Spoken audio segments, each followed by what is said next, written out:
Ce jeudi, dans le tutoriel vidéo de la semaine, nous allons regarder les outils de base d'animation de Maya, que ce soit donc les différents éditeurs comme le Graph Editor ou le Time Editor, que ce soit donc la mise en œuvre de clés d'animation sur des objets qui vont se transformer morphologiquement ou qui vont se déplacer dans l'espace. On va regarder comment on peut euh, venir animer de manière très simple ces différents éléments en posant d'abord des clés d'animation et ensuite ces clés d'animation vont donner lieu à des cours d'animation que l'on pourra modifier dans le Graph Editor et ensuite par exemple on pourra rassembler donc les mouvements donc réalisés avec donc les différentes parties d'animation pour en faire des clips et fusionner ces clips ou les monter sur un banc de montage dans le Time Editor pour obtenir des animations plus complexes.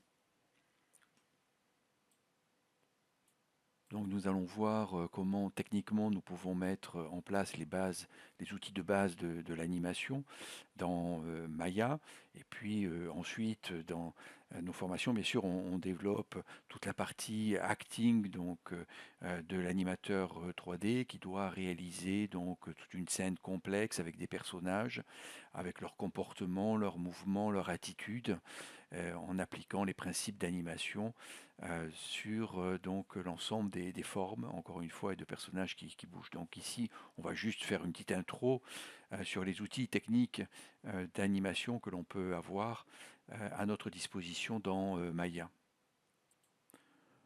Donc un des premiers outils que l'on a, c'est ce qu'on appelle donc le keyframing, donc de créer des clés d'animation qui vont créer un rapport entre la position dans l'espace et le temps d'un objet, où ça, le temps et sa déformation morphologique, donc sa transformation morphologique dans l'espace.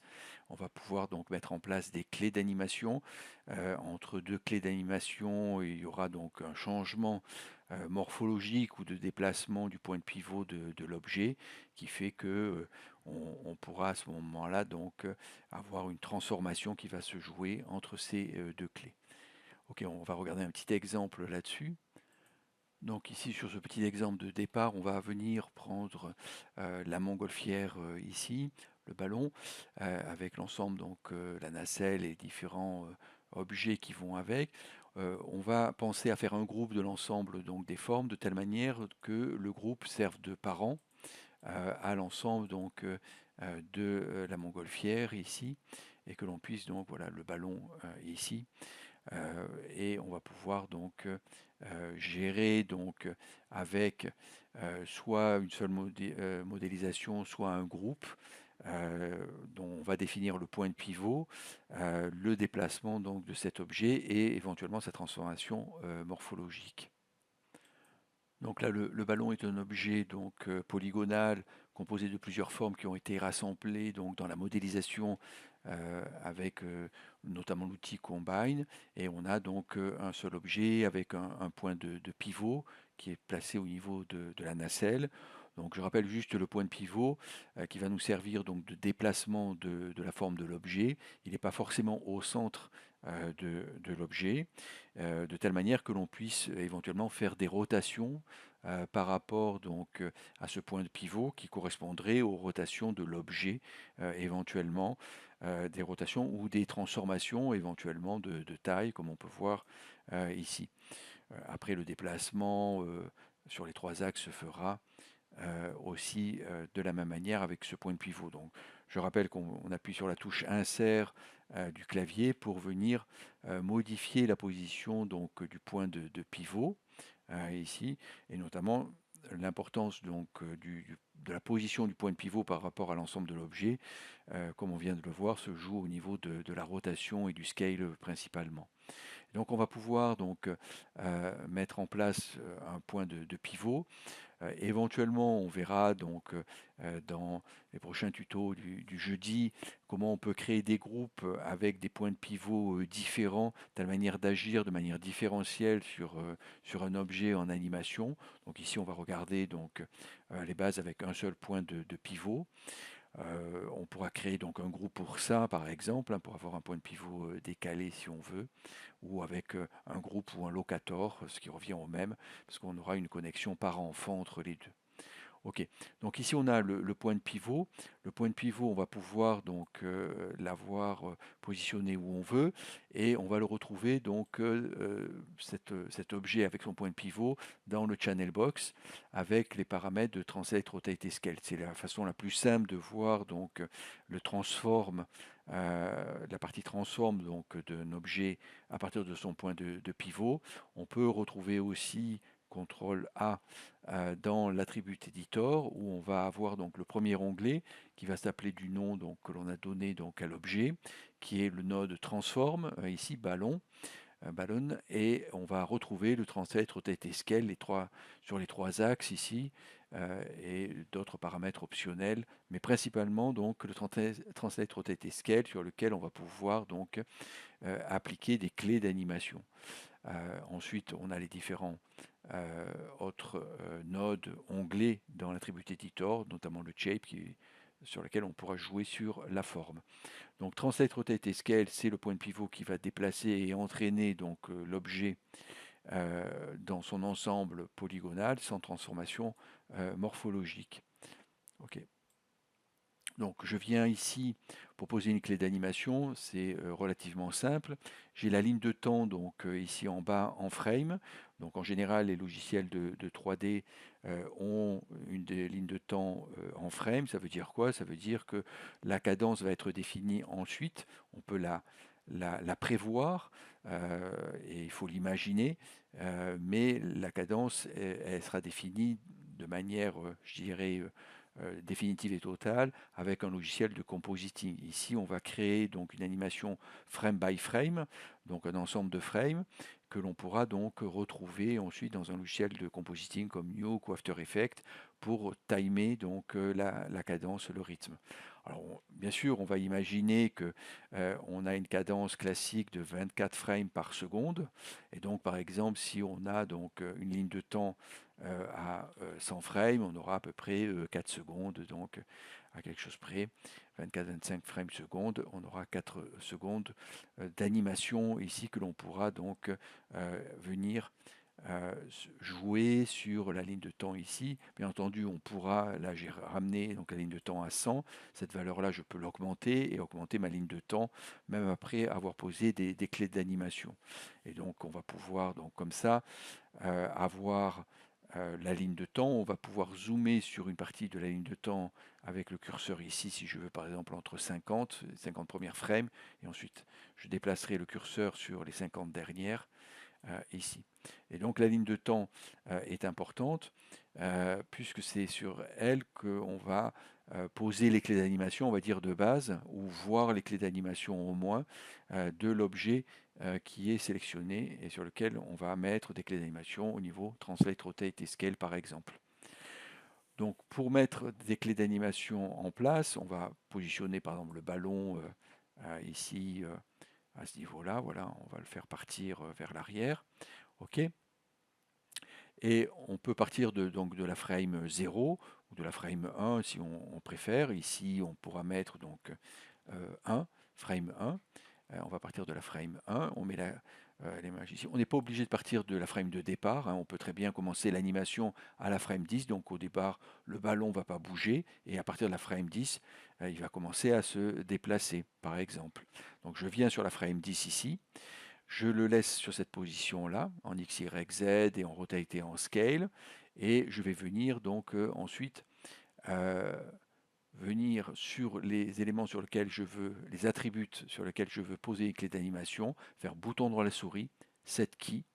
Donc on voit qu'on a d'autres méthodes pour gérer donc l'animation, notamment on peut créer une expression, on peut donc créer une clé, c'est ce qu'on va faire cette key ici, on peut créer un système de relation entre deux objets. Un va driver l'autre, donc c'est le set driven key ici, on y reviendra dessus donc dans d'autres tutos du jeudi éventuellement. Donc on a ces trois méthodes ici qui nous sont proposées, il y en a d'autres, c'est les trois ici qui nous sont proposées en faisant bouton droit de la souris. Donc set key ici, on fera la même chose sur rotate, et l'attribut scale éventuellement. Bon, j'en ai pas besoin pour l'instant, je vais le laisser tel quel.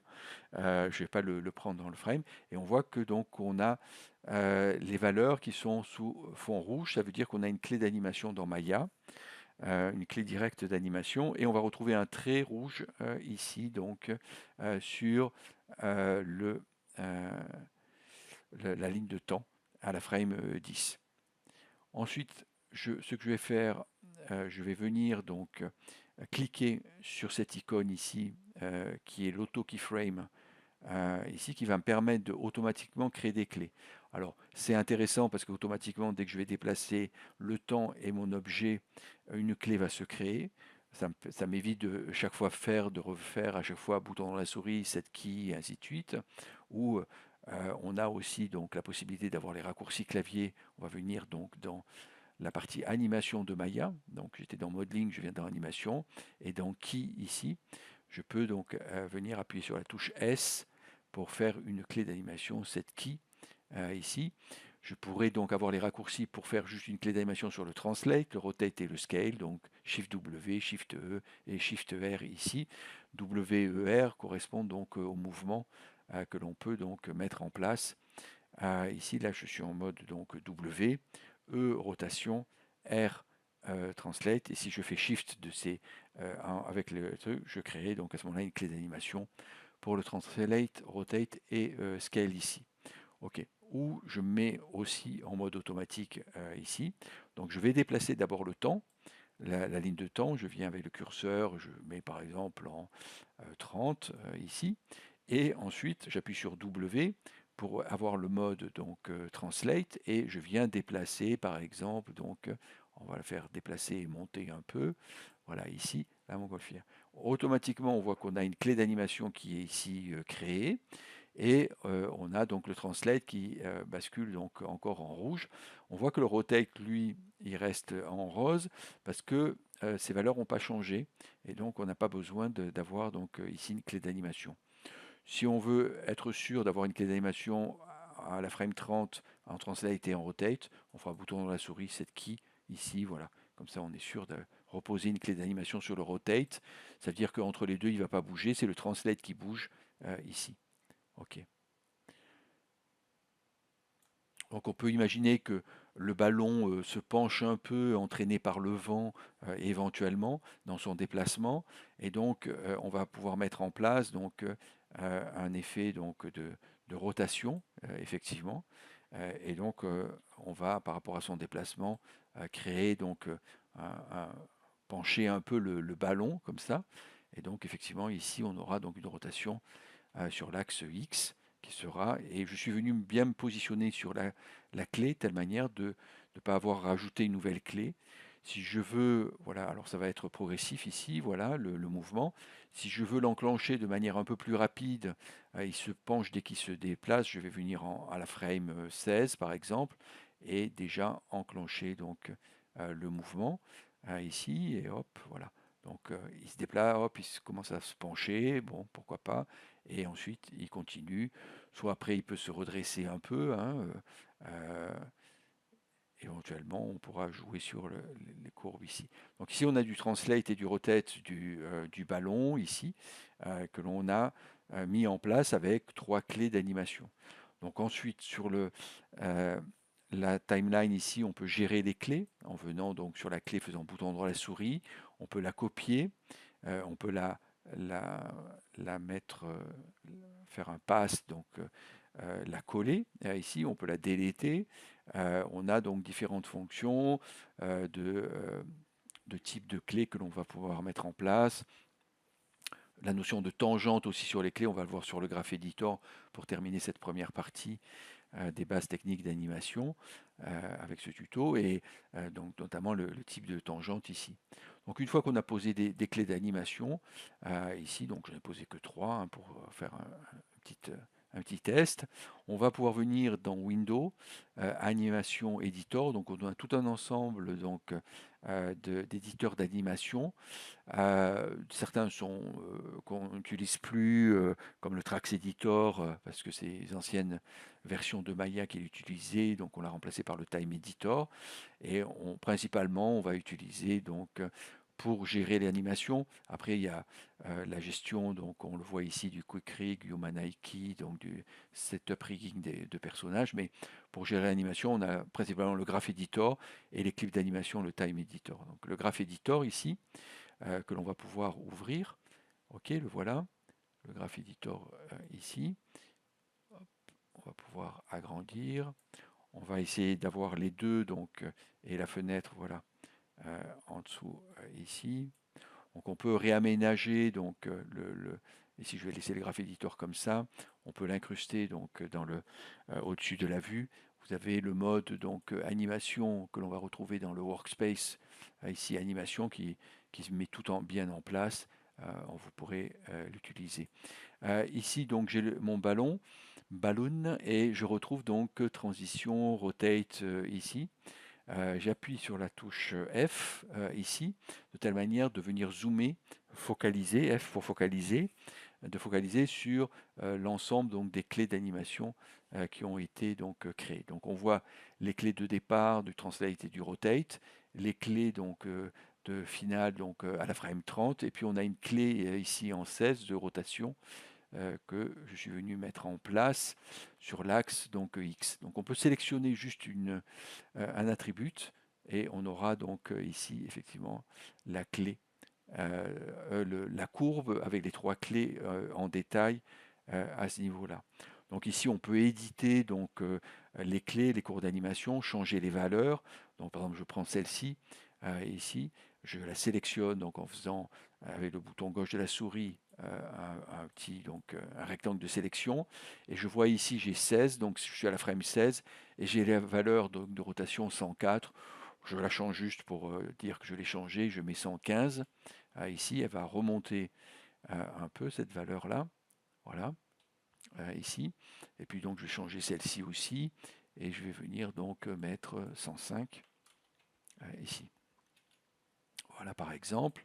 F, je retombe sur les valeurs ici, donc j'ai 115, voilà. Donc je peux aussi de manière interactive les déplacer.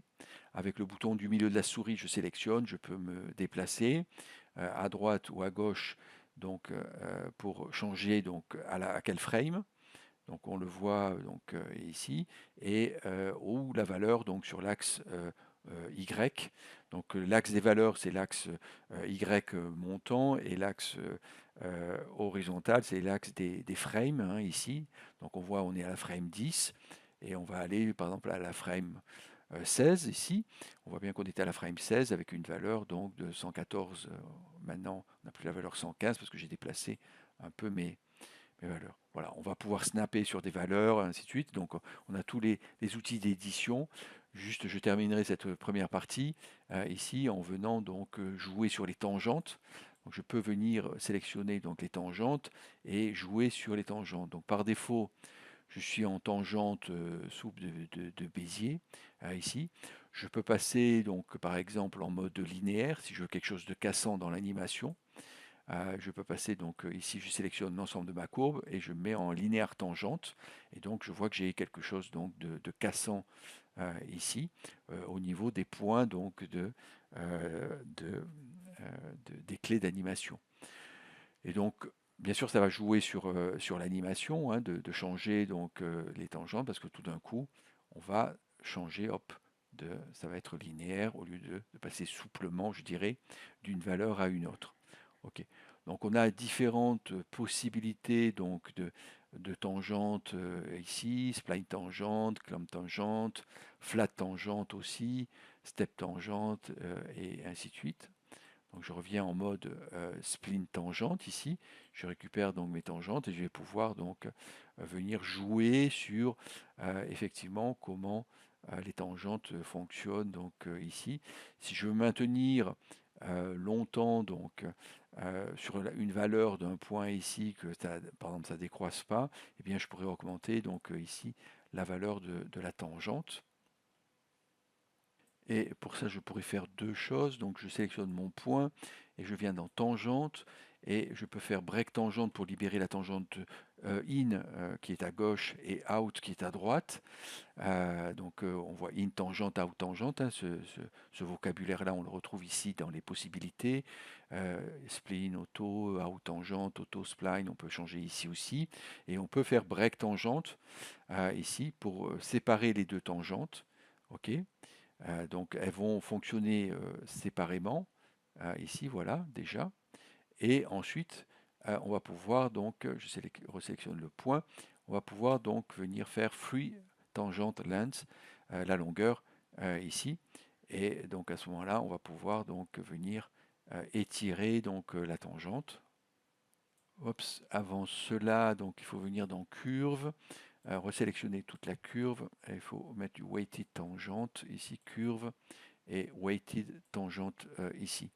Voilà. Et donc à ce moment-là, après avoir libéré les curves et avoir fait ces manips, on va pouvoir donc avoir, voilà, on va pouvoir tirer sur la tangente de telle manière de faire par exemple un plateau avant que ça décroisse vers la valeur.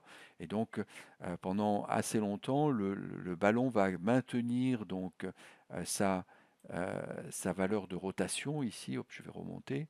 Voilà, sa valeur pour le voir. Et ensuite légèrement donc redresser à la fin ici. Voilà, donc ça nous permet, tout en n'ayant que 3 points donc de clés d'animation, de pouvoir avoir une animation un peu plus complexe que en mode linéaire par exemple, en jouant sur les tangentes. Donc, de la même manière, de l'autre côté, on peut faire l'opération inverse. On peut donc venir donc euh, descendre la tangente de telle manière que au dernier moment, ici, la valeur augmente rapidement sur la valeur donc de 115 en termes de rotation.